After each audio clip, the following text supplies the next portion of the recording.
All Things Alice. This podcast will explore the cultural phenomenon of Alice in Wonderland as artistic landmark and global symbol of inspiration and imagination. I'm your host, Frank Beddor, the author of the Looking Glass Wars trilogy.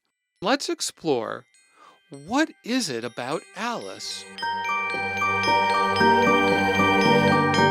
Hey everybody, welcome to the show. This week I'm joined by three extremely talented artists, the brilliant minds behind Mad Hatter the Musical. I'm talking to Vincent Connor, Michael J. Polo, and Victor Valdez. These three are the creators of the musical, and seriously, they have so much experience on stage and education and music that it would take me all day to list their credentials. So I just want to jump in. We're going to fall down the rabbit hole of opera, musical theater, mental health, and especially their mad adaptation that is bringing Hatter to the stage. I'm so excited you guys are here. It's my first time with three people on, so let's do it. So gentlemen, welcome to the All Things Alice podcast. However, for today, I'm going to change it to All Things Hatter because we're going to be talking about your very exciting musical, the Mad Hatter Musical. And now, I've never done a podcast with three guests, but I'm going to ask each of you to just introduce yourself and tell a little bit about what your role is in the musical. I'll start with you, Vince, or do you like to go by Vincent? Either one is good. I do go by Vincent Connor professionally, and then Vince if you know me. Okay, so what is your role in the musical? Absolutely. So I am the co-creator of Mad Hatter the Musical. I am responsible for the book. I wrote the story and have been working, since 2018 on building the show.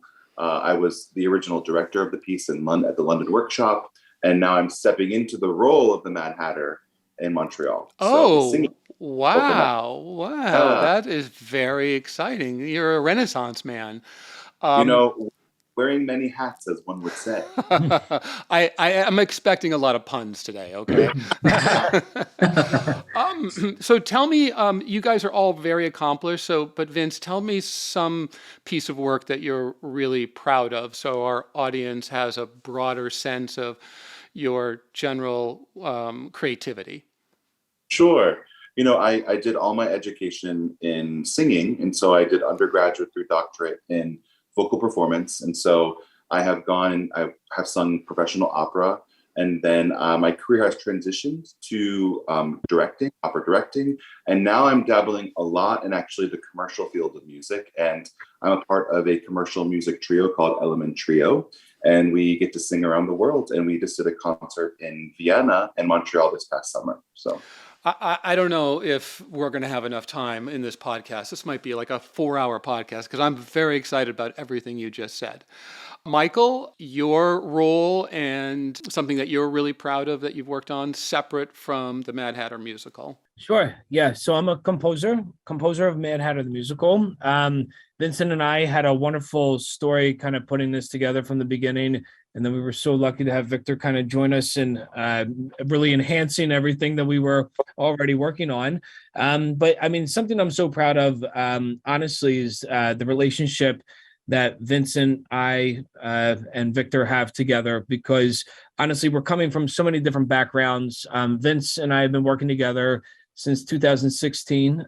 We started primarily in the opera space, and then we started working together really in Vienna and London, and now, internationally, even beyond those two cities.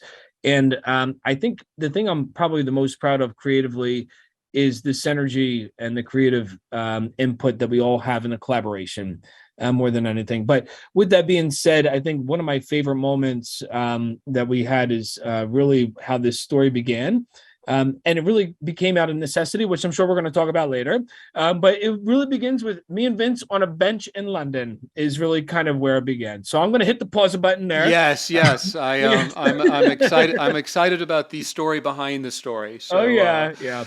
Yeah, no, but really, I mean, it's been such a tremendous environment, and that we've been working in for the past several years, and especially now in 2023, and looking towards the future. I'm so excited, for everything that's happening. So We also are going to talk about the idea of that collaboration and how it's different in musicals than in other mediums. And so I'll be curious to hear more about that as well. Victor, only because the way I'm following the screen, I'm coming to you to kick off the last part of this. So tell me your favorite piece of work and what you're doing on this musical. So on the show, I am a songwriter. I'm what, like Mike said, once the boys got the show going, got the story going, knew where it was going, I kind of inserted myself in the project and I just started hearing the music and I thought, wait, what do we do? Why don't we do this and this? Why don't we do this and that? Like Michael said, their backgrounds are mostly in the classical opera side of music. And I come from Latin America. I'm originally from Venezuela, where I grew up singing pop, singing ballads, and that's what I strive on. So I kind of added that pop sensibility to their classical, which is what makes the music very, very different and very cool. Um, and I'm just like Vince, actually, I am joining the cast in Montreal as one of the lead characters. Her name is Yola. I'm a Cheshire cat, which is why now my hair is kind of purple pink. Um, and something that I'm very proud of, I guess, when I was 18 back in Venezuela, I was composing my own music in Spanish, and I got to open the concert for Luis Fonsi, the guy that sings Wow. Despacito. Wow. So that was definitely a Congratulations. pretty huge deal. That's a big deal. So, before we jump into the whole process, let's give the listeners the elevator pitch. Somebody's got to give an elevator pitch. Vince, go for it. It's all you. Yes, It's all you, Vince, go baby. for it. Yeah. Oh, no pressure or anything. So, I've always been fascinated with the character of the Mad Hatter, and as time has evolved over the past 100 years, I think that my fascination is also a joint fascination with other people, and I've always gone down the rabbit hole myself of what his backstory was, and so this is a story of a crippled man from boyhood and who finds his way to Wonderland. And so that's very simply what it is. Since in our post-COVID world, we have a lot of, archetypes of mental health awareness wrapped up into the musical. And, we tend to be in this place in history where we're fascinated with this idea of the villain.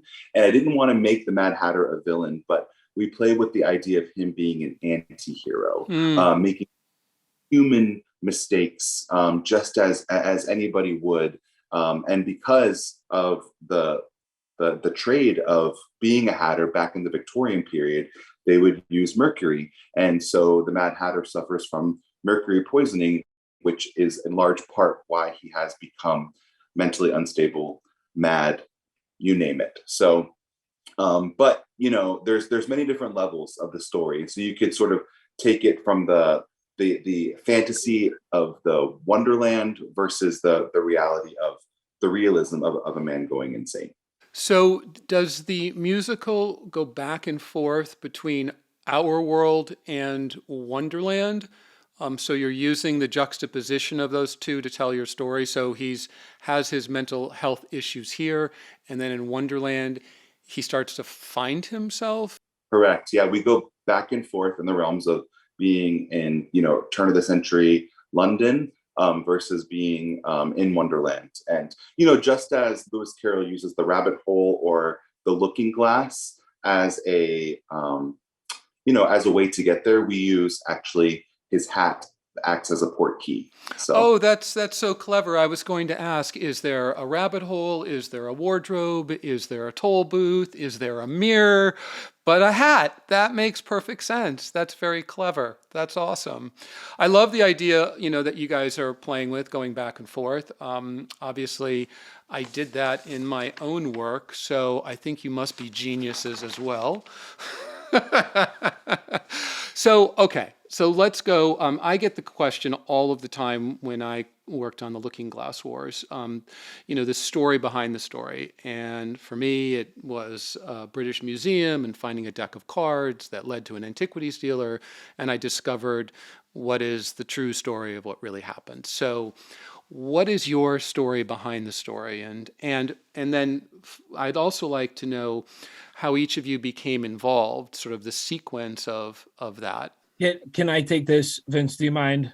I think I tell this story the best. Please, Michael.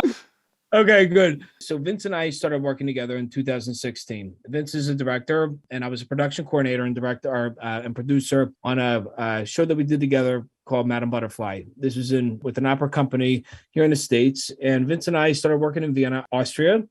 And then this was in 2018. Now, granted, you must understand that these were education programs that we were running, primarily in the opera sector.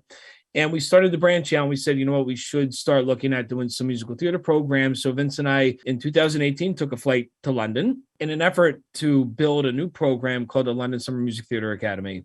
And so we booked the theater, we booked a hotel, we booked a rehearsal space, and then we were looking for a show to do. And as the story goes, we were calling MTI looking for rights to do a show, and we couldn't get granted anything. And so Vince and I, we had booked everything in preparation for a 2019 production, and we were on a bench in London trying to decide what it is that we're going to do. And Vince very candidly had said, and even for years prior, he said, Mike, you're a composer, I'm a director, we should do something collaboratively. And so he said to me, he goes, I have a great idea. And I said, what's that? He goes, Mad Hatter. I said, Mad Hatter what? He said, we're writing a musical.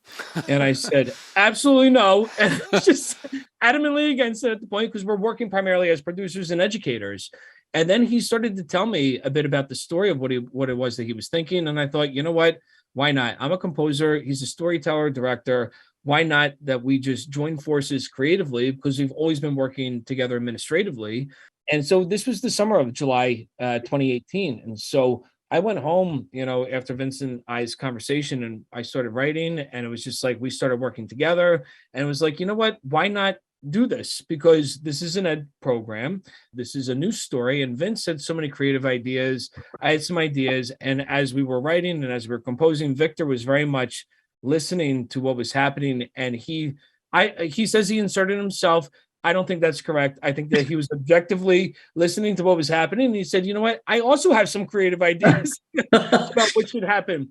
And it was so welcomed. It was such a wonderful way of experiencing creativity. And so it really did become quite of a journey as we led into 2019 with the original production, which was very much a kind of workshop, student-led with a full ensemble in a West End theater. And it was such a kind of, way for us to not only work creatively, but then after the product was done, we all said, wow, maybe we should pursue this even further. Creatively, it kind of forced us to kind of work in a way to identify, that this story might actually have a tremendous impact on not only the audiences that well received it in London, but that it could potentially expand into other audiences and really kind of become a significant work that can compete with many and existing, other shows. Well, it seems to me that it can do both. It can be a nice, big musical, but also have that educational component that you were talking about. Hey, Victor, can you share some of the creative ideas that inspired them to, join forces? Yeah, I can jump in really quick first. So I remember the very specific day. So first of all, you probably don't know this, but Victor and I are engaged. So he's my fiance. So congratulations. Let's not jump over the headline. Okay. So basically, just to piggyback on what Mike said,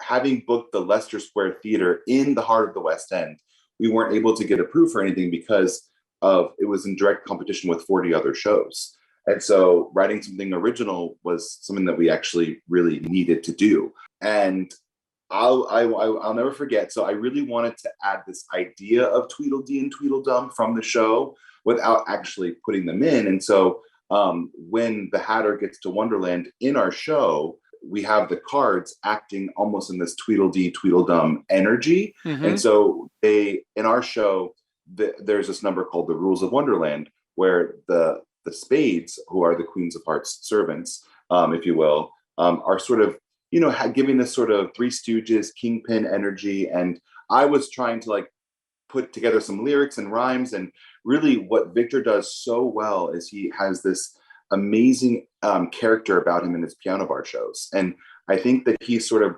saw what Mike and I were trying to do, and he completely he saw the energy and he brought it. And then of course now he's completely engulfed in the whole thing. But okay, now Victor. Please. And scene. I mean, I don't know how much more to add to that, but that, like I said, the boys' background being more in classical and in opera, the reason why I love musical theater so much is because I think it's so, besides being so personal to so many people in so many different ways, because it hits so many people. It doesn't matter what everyone's going through, or if that thing that everyone's going through is so different between each other. They all find something to relate to in a musical. First that, but also I just feel like the songs are so memorable. Everything is so, like, it really can have that potential to impact you, like visually, and like the music, it can impact you so much that you just remember it forever. And opera has that in a very different way to musical theater. I am more used to, like, Vince has done musical theater as well, before he started doing opera. But it was always like, the older musicals that have more, actually, that operatic sound. I am more in the contemporary musical side. Like, I'm like Wicked, Dear Evan Hansen, like those are my jams.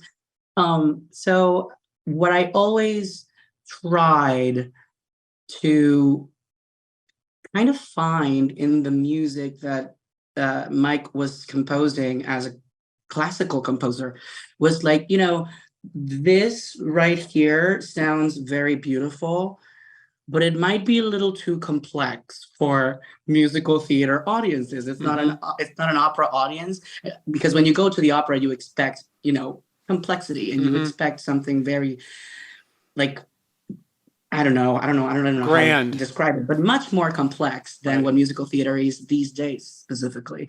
So I kind of really enjoyed finding that mainstream pop sound around what Mike was composing as a classical composer. And I think that chemistry between the two ideas is what has made this process so fun to do, really. That's interesting you bring up Wicked, and I wanted to ask you guys, because Wicked obviously was such a big hit, and it's a reimagining of the story behind the story. And, people love familiar stories told in unfamiliar ways, which is what Wicked did. It also let the audience puzzle out familiar faces and familiar themes. So I'm wondering, because Wicked was hugely successful, but then there was Wonderland, Frank Wildhorn's musical, that was, not as successful. And I imagine you probably studied or listened to both to see the qualities that worked for the musical versus the ones that didn't work for the musical. I think we all know that you want songs that people are humming on the way out of the theater, and if you have that, you're on your way. So can you talk about those two musicals, Wicked and Wonderland, and any influence they might have had on your choices? I do think there's something that I heard a few years ago, actually, because I've always been composing pop music and my own songs. And there was one point where I don't know where I heard this, but I heard that everything people are writing these days has already been done. Everything's already been done. Like, there's so much music out there. It's impossible for you to do something that doesn't quite remind you of something else sometimes. Now, with that, though, there's definitely going to be influences or similarities, just like you said. I mean, Wicked is the spin-off of The Wizard of Oz. Basically, what we're doing is the spin-off of Alice in Wonderland with Mad Hatter. So just right there is a similarity where things get a little different is, I think, with what Mike is doing or how things started. And me coming from, also I have that the Latin sensibility with music, because I'm coming from Venezuela, born and raised. I've only been in the country for, oh my God, it's going to be 9 years this month, actually 9 years. I come with, besides having that love for love songs, which I love drama. Mike said it like 3 times in the last 2 minutes, but yeah, I do love drama and dramatic lyrics and like beautiful romantic lyrics. So I was able to add a lot of that to the show, but also some of the songs I was able to also hit that Latin vibe. There's one very, very specific one that we're super excited about, because it kind of started as a joke, as this like very dance number, like electronic EDM number. And I kind of heard it and went a completely different route and took it very Latin American dance song, like what is very, very booming these days in the radio. So I feel like there are more sensibilities and there are different dynamics in the way that this show has come up, and also the story of it and how it's developed is very different to any other show. And I think Vince can elaborate on that. A lot of it is very, very different. You're right that everything has been done, but the thing that's unique is each of you and your voice, whether it's coming through the music or you're performing or the writing.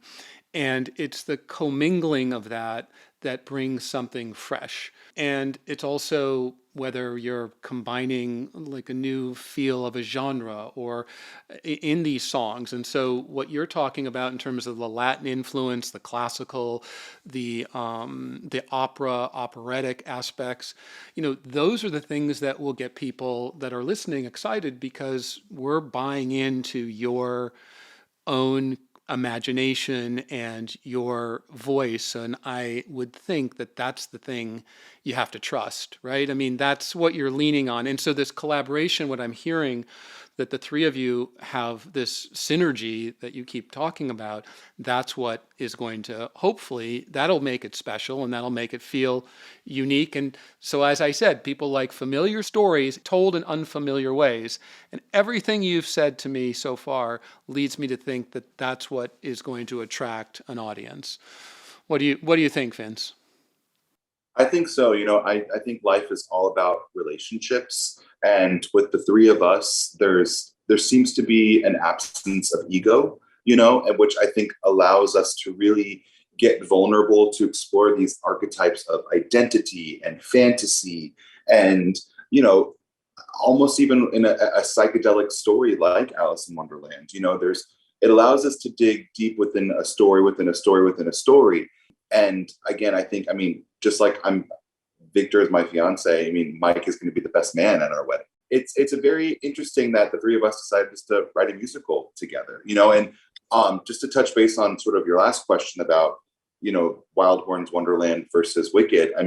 When we did this workshop in London, we were directly compared to Wicked. People said it was the next Wicked, which is an honor, it's a complete honor, because I do believe that show is a masterpiece, because it has all these different, all these different things that one would want in a musical, the climax, the memorable melodies, the story, all of it is just so witty and so good. And then, Frank Wildhorn was a brilliant composer. Not every show is a hit, and unfortunately Wonderland was not. And I really enjoyed, listening to his music, and listening to Jekyll and Hyde is probably one of my favorites that he did. And it's interesting to find our own voice and our own path within that. But definitely collaboration is very interesting. And to close up that collaboration thing, it also does help that we're all three so close, because we have no problem telling each other that we don't like something.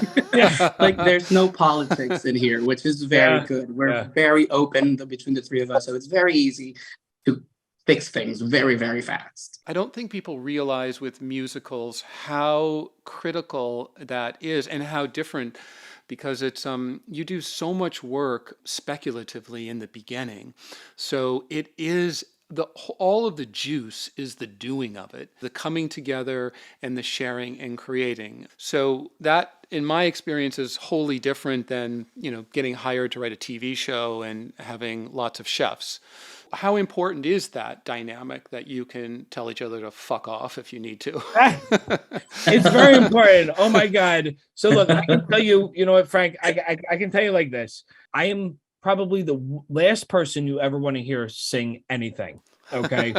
And so I'm very vulnerable when it comes to people hearing me sing. Now, granted, I can teach sight singing, believe it or not. I can do this. It's very uncomfortable to listen to. I did this for a long time at the university, but the one thing that I can do with these gentlemen is that I can sing an idea to them and they look past the quality of my voice and they look at what it is that I'm trying to do. Because oftentimes people come to the table with ideas and they get stuck on what it is that you're trying to do, and what you can immediately show. They don't see the grand idea. And this is the one thing that I really appreciate about both Vince and Victor is that, they can listen past my limitations, and likewise. And this is where it's truly collaborative. And this is where it's truly humiliating, not in a humiliating way, but in a humble way that we can approach each other without our pride or, our egos, and that we can be objective with like, you know what, why don't we try this chord, or why don't we try this lyric, or why don't we try this? And this is such a delicate space for creatives to play with because you're vulnerable at the moment that you express something creatively, because people will judge it immediately. And the safest place where people can judge what it is that you're doing is immediately, much like a family, they do it from a place of love. And our love is purely with each other and for the show.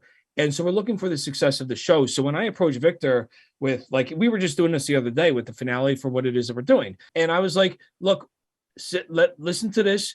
Let's go through it. And he sent me back, he's like, Mike, try this chord. And then I changed it and I sent it back to him. He's like, well, I think this, I think that. What about this chord inversion? We start getting to the details.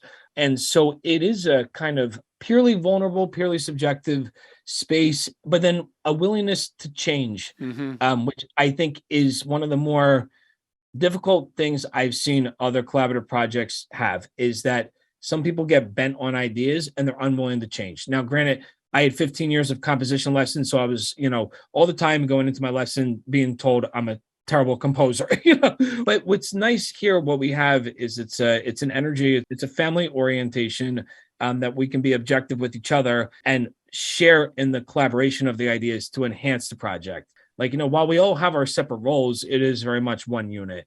And I think that that's how we've kind of felt, especially when we all started to come together leading up to the show in 2019. Right, gentlemen? Wouldn't you agree with me? Or Actually, yes. But, you said we all have three separate roles, but that's, I think, the magic of our show is that we've all also done each other's roles.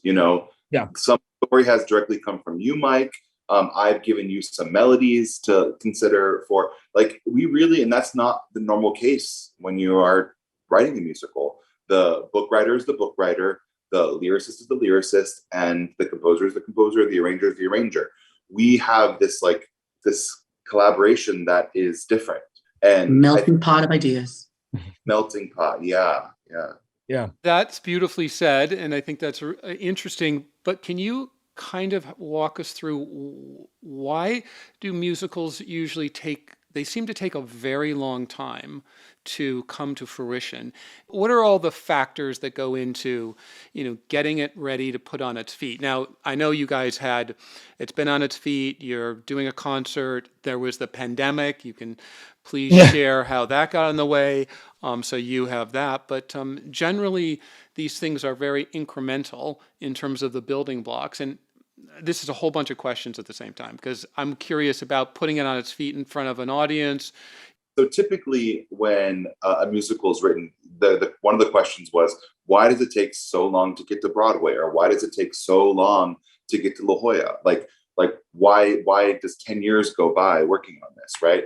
It can start from a few different ways. Traditionally, what happens is a producer who's who's produced a musical before will help to cultivate a creative team, put together a book writer, a composer that they like, and begin to generate a story. And then over the next 3 years, 3 to 5 years, they're developing the story through table reads, through 40-hour workshops, 125-hour workshops, where they will begin to add equity actors involved and try to elevate the piece after each hearing it to continue to grow it into a product that is then commercialized and sellable, that producer can then go get investors and other producers to believe in their idea to raise. Now it costs about $20 million to get to Broadway, Right. you know? So that's why it traditionally takes so long, you know? Now, part of the problem with this process is it's very financially driven, you know? A producer has to come up with the idea and sometimes start paying creatives for their time to be involved in the idea.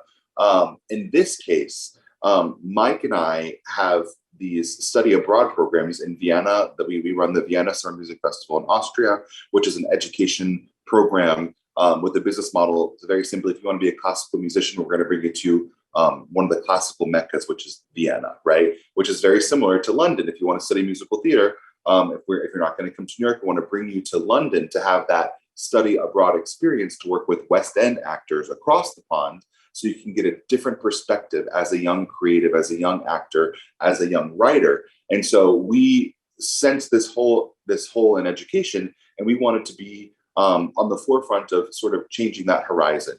And so we got this idea to write a musical, and we already, as producers, we have created a space for it. And so traditionally, there might not be a workshop or a performance of the musical for up to 3 to 5 years because of all of these things. And then it almost takes sometimes $500,000 just to get it performed. And so we luckily have built the asset that now going forward, the London Music Theatre Academy is going to be for new musicals, where we're actually developing new work right now aside from Mad Hatter. So this summer working on one with Joe Barros with the New York Theater Barn called Winner. And we want to sort of help this process because, to be honest, it's a hard and broken process to develop a musical. And so I think that we have found a way, not only with our show, but helping musical theater in general as a way to bring awareness and to bring new projects to life. What you're saying is you've created an infrastructure. So as the creatives and as producers, and because of all the educational things, you have this facility to allow your musical and hopefully other people's musicals to find their legs and be developed without the traditional, process of the New York producer or the Broadway producer, I should say. But we've had amazing, more traditional type development steps through this process. So, typically a workshop is one of the first things that happens. Now, our workshop is what we're calling our first performance, was with costumes, was in the theater, was with actors who, and we actually got to see our show and fix what we wanted to fix because we saw it, And I'll just sort of back up a second, like actually seeing this show as a creator, it was one of the first times in my life that I knew that I was a part of something bigger than myself. It was a very prolific moment in my history as a creative. It was one of my favorite times in my life, And since then, we've had a New York presentation in New York, which is a very traditional step in development. And that led us to now going to our next step, which is going to be a full orchestra concert of our music, where the music gets to be the hero in Montreal next week. And so, and that is a non-traditional step. So we did the industry presentation, we did a workshop in a non-traditional way, but it's all been very synergistic. Everything connects to the next step, which is really cool. I would just add to that. I think one unique thing that I think both Vince and I and Victor can agree with is that, when Vince and I had already been doing new opera in Vienna, which is a unique thing in of itself, because we've been used to the grind of producing up and putting up a show. And I think for many composers, I've been in the production space since I was 19. Vince has been in the production space since Vince. How long have you been in the production? It's been for a while, But the one thing that's nice is that it came from a place first to change the model of education. specifically because I was a university professor, you know what I mean, for a while, and I still am. I still teach adjunct, but I was full time for a long time at University of Florida. Vince was teaching full time, and we realized that it's the 21st century, early part of the 21st century. Education in the performing arts is changing drastically. And so Vince and I's business model was to, if we're going to study with the best people on the planet, we need to go to the cities that they live in. And this is why when I said at the beginning, when we went to London, this project came out of necessity because it was based on education. Right. And then the story came out of creatively. And I think it's an honor and a throwback to really what it is that we've been trying to do. And so now we're at this point where, okay, we mounted the show, but it was really coming from a place of, wholesome interest in education. And it kind of led us down this rabbit hole, more or less, you know what I mean? And fortunately, because the show was successful in London, and because we had been working diligently to provide our students with a good opportunity, with something that they would be proud of singing, and have a good experience, it kind of led us in this direction. So we learned a lot through this process of trying to bring the industry to people that otherwise wouldn't have access to it. And next week with your concert with a full orchestra, you said that's unusual. So what's the date? Is the public invited? And why is that unusual? So it's unusual because I can name on one hand how many musicals have been performed with full orchestra. It's definitely typically after a show's been on Broadway for 20 to 30 years sometimes. And so it's an honor because Alexander DaCosta, during COVID, actually, he was allowed to leave Canada for 3 days. And our industry presentation happened to be when he, could come to New York. And he fell in love with the score because of this idea of this pop sensibility mixed with this romantic classicism. Our music has almost a timeless quality. It feels very relevant to today, but it also has that sort of nostalgia that I think translates really well to orchestral music. And so, I can think of oftentimes in my elevator pitch, I will say if Wicked and Sweeney Todd had a baby, that's sort of where Mad Hatter is. Excellent. This is interesting because I don't think this has ever been done before. I think this is the first time for a musical that's in our stage of development to be performed with a full orchestra. I don't think it's ever been done. And what are you hoping to get out of this performance? What is the expectation and how big an audience? I mean, folks can come listen to this, right? Yeah. So Alexander DaCosta has been very inspired by the music. Mike, having this amazing classical background, has been orchestrating the score, which was originally for, I think, 9 players originally, Mike, a more Broadway type orchestration, has now orchestrated 62 players with many different colors of instrumentations. I know Alexander has plans. He wants to bring it to Sydney, Australia, to maybe a orchestral tour throughout Canada, while we are still working on the fully produced version. And so we are inviting producers and investors to come to this. And we are actually raising capital to take the show to Toronto and residency, and then open in the West End and eventually Broadway. So that's sort of what we want to happen for the show. But we are now currently just getting the word out there about what Mad Hatter is and how it's relevant to today, and letting our music be the hero in this scenario. And it is open to the public, but is it sold out yet? It's nearly sold out. It's 1,500 seats at the Place des Arts or Place des Arts in Montreal. I know that we have a few comps left that we're giving away, but I mean it's more or less completely sold out, and it went out fast, which is nice. And it is this April 16th. April 16th at 3 p.m. That's a very, very exciting proposition, you guys. I'm really happy for you, and I'm going to be very curious to hear how this evolves. But let's focus on the music. We've been talking a lot about the orchestral aspect of it, but I've listened to a number of the songs, and there is that Latin, those love stories. You have sample songs on your website, but I know that there's, I think, 25 songs in the whole show. Right, yeah. It's a lot of music to write. Just give us some highlights of, stylistically, some of the different songs and what you're excited for people to take away from this work.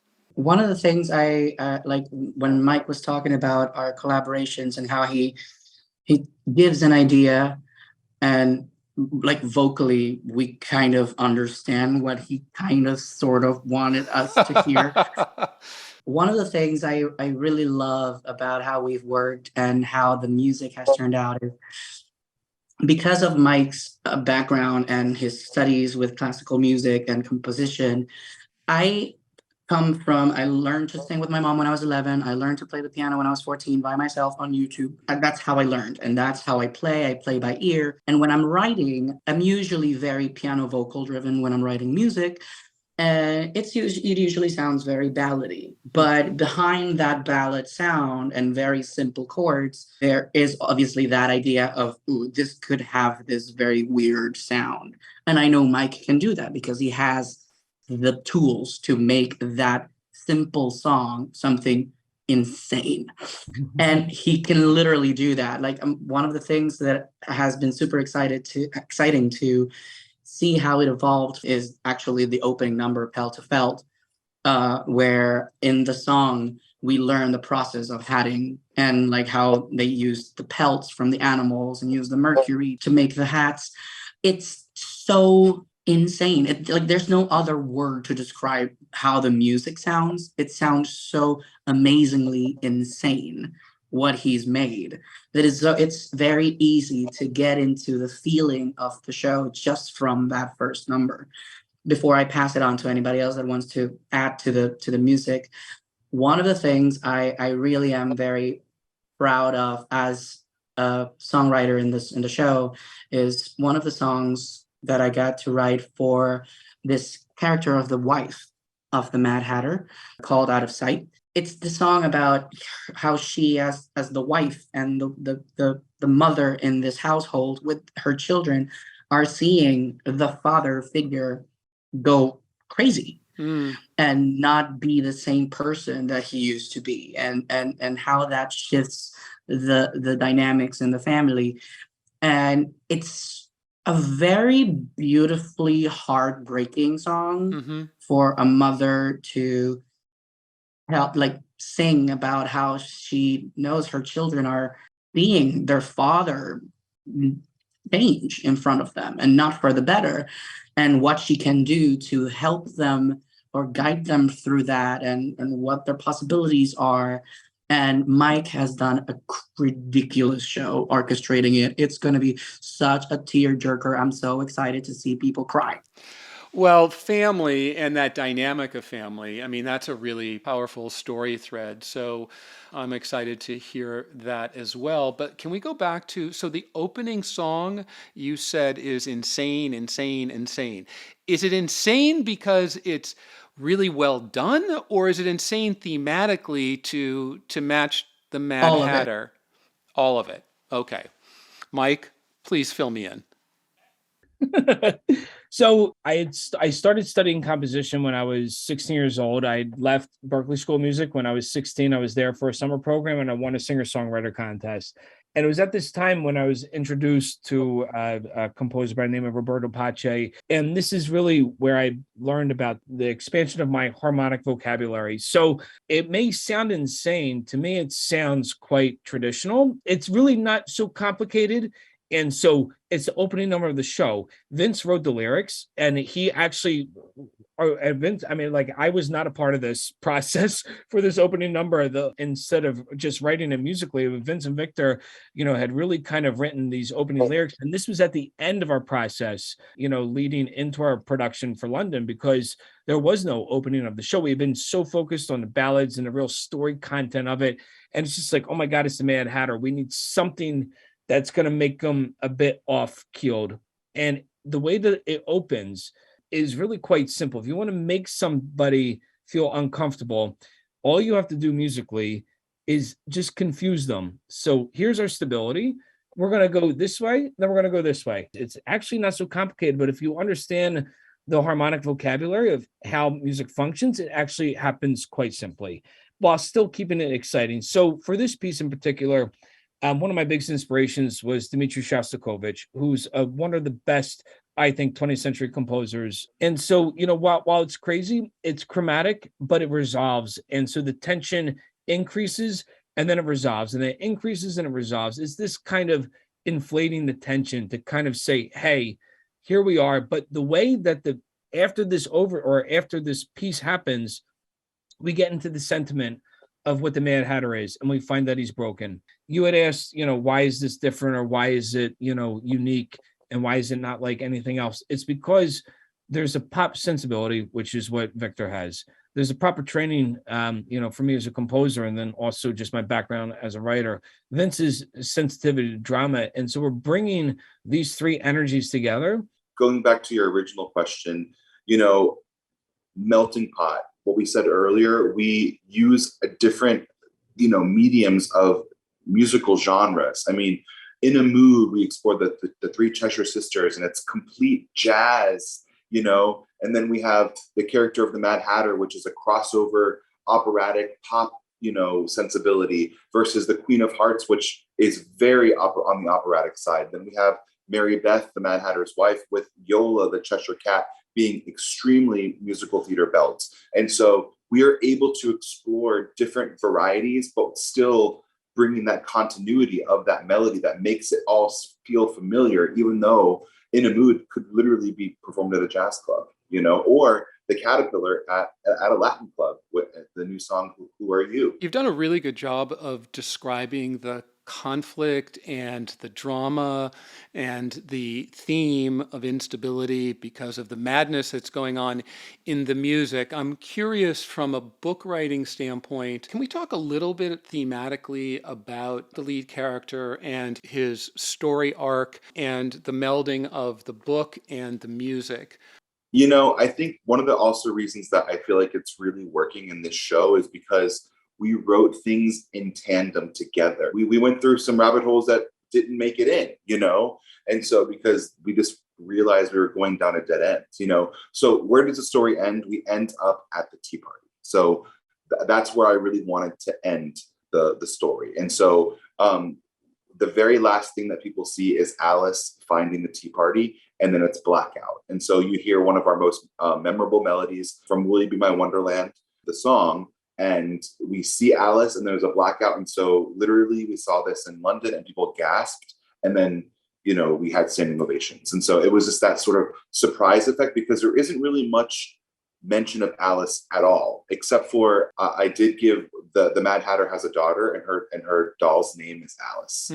There's a little bit of that, sparking of that foreshadowing there. In terms of the story, we were able to approach this as almost from this idea of building this arc. We didn't say what's going to happen with the Hatter and only the Hatter. We said, okay, I think that we need to do a quartet with the family. And so we actually decided we wanted to do a quartet before we turned it into the dinner scene, which was how we created Papa Please, which ended up being like a straight out of like very Sondheim-y, interesting number in the show, where we see conflict happening between the brother and the sister, the Mad Hatter's children, and then we see the aggressive behavior that the Mad Hatter has towards them. And so just sort of hinting a little bit at the chaos after he's been selling hats all day and working with Mercury and all those types of things. And so what ends up happening is after the chaotic dinner party, or dinner scene, I should say, in our story, the Mad Hatter actually, his mother was a ballerina and his father was a hatter. Okay. And so historically speaking, it's like in between upper and lower class. And so I wanted to sort of give that by giving these occupations by these two people who would kind of be in between. As we know, the Great Depression, and it happened in England before it happened in the United States. And so I wanted to give this idea of the Hatter not selling his hats and starting to feel financial hardship. And so we explore that with him not being able to sell anything. And there's generational trauma that we find out in the overture, that the Hatter wanted to dance like his mother and not be like his father. And so his father actually cripples him, so he can never dance again. And so there's this idea of Franklin wanting to dance. It doesn't have anything to do with sexuality. It has nothing to do with anything like that. It's just, this brought him joy when he was young, and he is no longer able to do it. And so we explore this with Mary Beth, who is the mother and who is the Mad Hatter's wife. and they share a really tender moment where they actually dance.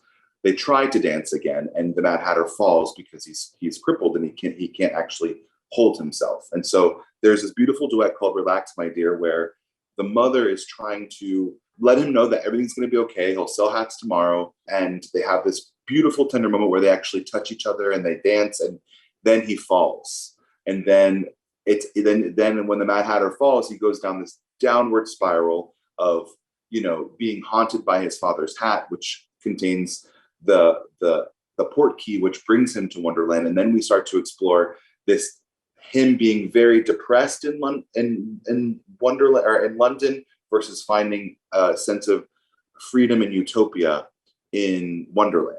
And so then in Wonderland, he is able to dance again, because in our show, when you're reading a book like Lewis Carroll's version, you can accept that everything's fantasy. But when you're watching a medium like musical theater, things need to be a little bit more explained, in my opinion. And so we wanted to sort of have the psychedelic effects of Wonderland be explained by something, which in our show is the Wonderland crystal, which creates the Wonderland elixir. Then if you drink the elixir, it sort of connects everybody as almost a communion, but it also makes you feel the effects of Wonderland. In this case, it heals Franklin, and he's able to dance again. So while we're in Wonderland, Welcome to Wonderland is almost this Irish jig number where he tastes the elixir and he has full mobility back again. And so then he's able to dance. Okay. Now there's a lot of story that goes, back and forth here, but to make a long story short, Wonderland is a sense of freedom and utopia for him. And then it's taken from him when his hat falls off. Mm-hmm. Okay. And the backstory is that Franklin's father did some bad things in Wonderland. And so he's being punished for his father's mistakes. And so this idea of generational trauma comes back. And so there's multiple reasons why the Hatter goes insane. So then he does whatever he can to get back to Wonderland, including murdering somebody. And so it's, and so we have this interesting juxtaposition between Off With Your Head. So we have that sort of the queen sort of giving that energy. And then also that the queen doubles as the demon that haunts the hat, basically punishing Franklin. So there's a lot in there, a lot. Right, but you did a great job of answering a whole bunch of questions, but also Hatter, which I didn't, the dancing part of it and the generational trauma. The generational trauma is really emotional and interesting, and what his father did to him and being crippled. I mean, that's something that most people can never overcome. And the idea that something that horrific and difficult, he goes to Wonderland, and as you describe as a utopia, and he finds his legs, his ability to, dance again. It's a beautiful reflection on what Lewis Carroll was writing about, which is identity, self-expression, self-determination. And then you've coupled it with the Mad Hatter and madness and, and insanity. And you can only imagine that his father had a lot of trauma and difficulties to do something like that to his son.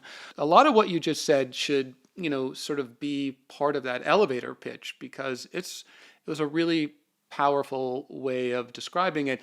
And being a creator and going in a lot of rooms and needing to express what the idea is and for the why now is what you just said. Because now it's where I'm going to ask you about mental health, which is self-evident, but it's through the lens of a complex set of themes and ideas expressed with love stories that are Latin and beautiful dancing and somebody who's overcome huge trauma to succeed again.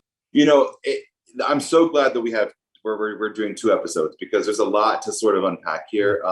When Franklin gets back to London, he actually ends up stealing the Wonderland crystal for himself. Now sort of overcoming a little schizophrenic behavior because of the hat has been sort of haunting him. He has this bipolar behavior, that he has this manic depressive nature of going in and out of Wonderland is actually kind of really messing with his head a lot as well. And so when he finds that he's able to, when he stole this crystal because he was rejected from the Cheshire Cat, who he had fallen in love with, because he had murdered somebody to get back to Wonderland. He stole their port key to get back to Wonderland because he had to get back to see Yola, the Cheshire Cat. when she rejects him and says, no, you killed my friend, like, I don't want to have anything to do with you, he hits rock bottom. And so when he gets back to London, he, is trying to sort of make sense of what's happening in his life. And his son ends up playing with his most cherished items from Wonderland. He's given a gift from Yola. He's sort of hiding the crystal, and the son finds it. And we see a recreation of what happened in the overture, where the Hatter Senior hits Franklin. He is about to hit his son, and it's this moment where sort of he realizes that he's lost his mind, and he realizes that he is no good for his family anymore, and he's actually hurting them. And so Primrose, his daughter, stops it because she doesn't want to see her brother be beaten. And it's just this very heart-wrenching moment when you realize that the Hatter has no idea who he is and that he has lost his mind. And so he chooses to go back to Wonderland to accept the punishment from the Queen of Hearts rather than stay and bring his family harm. And it's a villain, but it's not a hero. He's not technically doing the right thing, but because of his circumstances with losing touch with reality, there's it's very complex. As is all mental health, and as parents, we hope to evolve, past what our parents have done, and sometimes people come from such trauma, they can only carry on what they knew from their parents. So the idea that at least in this story, he recognizes what he's about to do and steps out, and that's an act of generosity to his family, not the full hero that you might root for, but as you said, the anti-hero. But it's also very human. Alice in Wonderland is a work that has literally, given us a vocabulary to articulate the times we're going through, right? So you hear down the rabbit hole all the time. You hear that in politics. When Trump was in office, we were through the looking glass. I went skiing with my kids the other day, and it's a winter wonderland.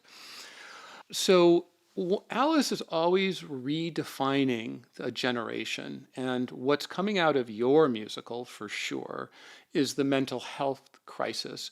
So what are you hoping your musical will contribute to the vocabulary of the 21st century? What do you guys think? Well, I love that in our show, Yola, as of now, is being played by a man. So Victor's playing a female, which is kind of an ode to the operatic background that Mike and I come from. This dance role has been happening since the 1600s. All of a sudden, politically, it's causing almost like World War III right now in the United States with what's happening in Tennessee, with drag bands. And, I just saw My Fair Lady, and there were men playing women and women playing men. And yet it's being banned in places like Tennessee right now. And so it's just another opportunity for us to show, it's not about gender. It's not about, it's about humans and people and emotion. And this idea of fantasy can be fantasy, and emotions are emotions. And it's just, I love that, we're turning a few things upside down. Like we have the Cheshire Sisters instead of the Cheshire Cat. We give a more backstory into the Cheshire Clan. There's so many different ways to answer this question. I think that we're being true to ourselves by incorporating this idea of our 21st century. There has been so much pushback. It's very upsetting pushing back against this whole, the trans, all of it in Tennessee. So I think that's important for sure. But also I've been watching in sports how many athletes are coming out and having mental health issues, and people at first we're pushing back against them. I mean, come on, you have a great life. You're on the PGA Tour. You're a great tennis player. You travel the world. You have huge endorsements.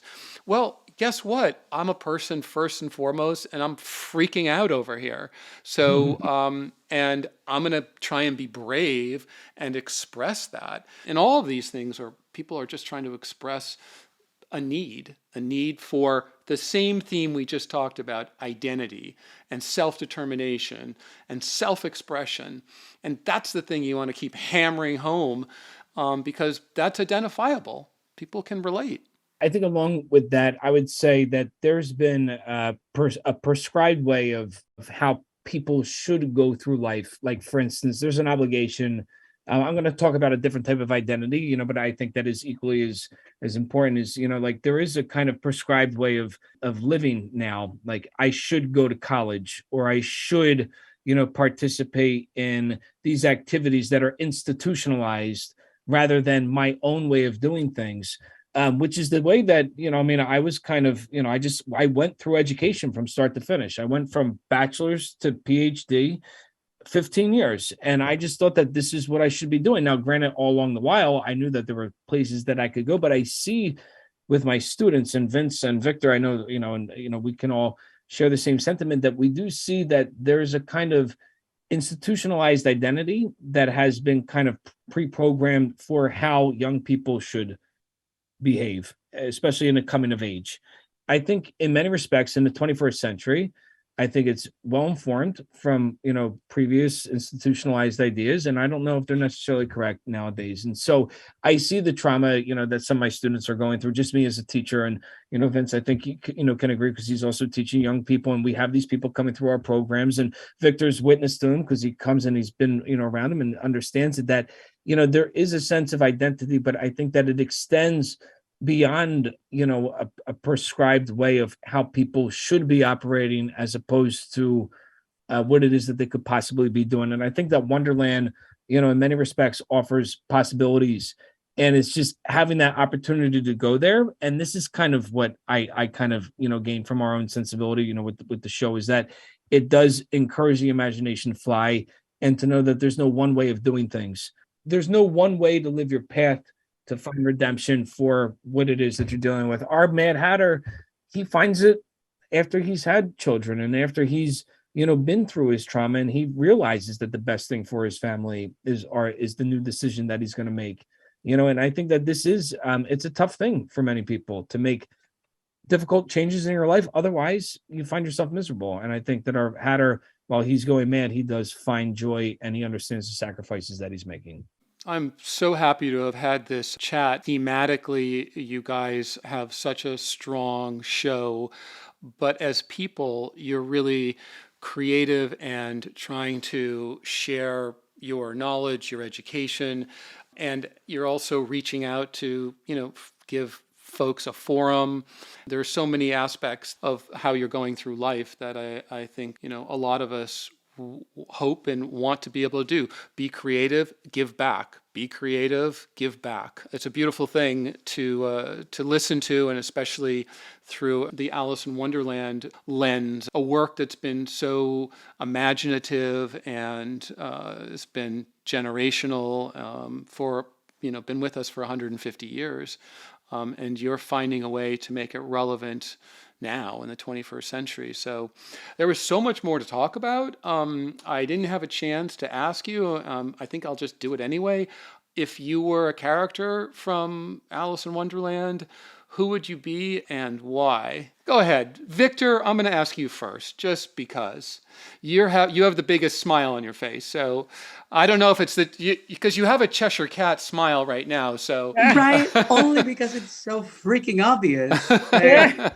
I don't know. I mean, I would just like the way that Vince wrote the Cheshire Cats and the Cheshire Sisters is so fun, and so one of the things that I love to see on a stage is like, and it's very familiar to see three female figures as a clan doing like a very specific thing on a stage. I love the way that the Cheshire Cats are in our show, and thinking about how they are with how the Cheshire Cat is in Alice in Wonderland. It's so easy to see how the whole Cheshire race is so fun that I just have to be the Cheshire Cat. I just have to. And once I put a picture up of you, everybody's going to understand exactly why. Oh my God. You have a great smile. That's the reason. Thank you. Michael? Oh my gosh, I don't know. I think maybe when I was 19, I'd be the caterpillar for sure. But now that I'm 37, I don't know. I think, I've kind of lived through every role. I think right now I'm currently feeling like the Mad Hatter, but I think Vince is really kind of coming into it more than I. I don't know, Mike. You kind of strike me as the rabbit. The rabbit. Aha. Maybe I'm the rabbit. Maybe that's Like, let's go. We gotta go. let's go. We gotta go. And Vince?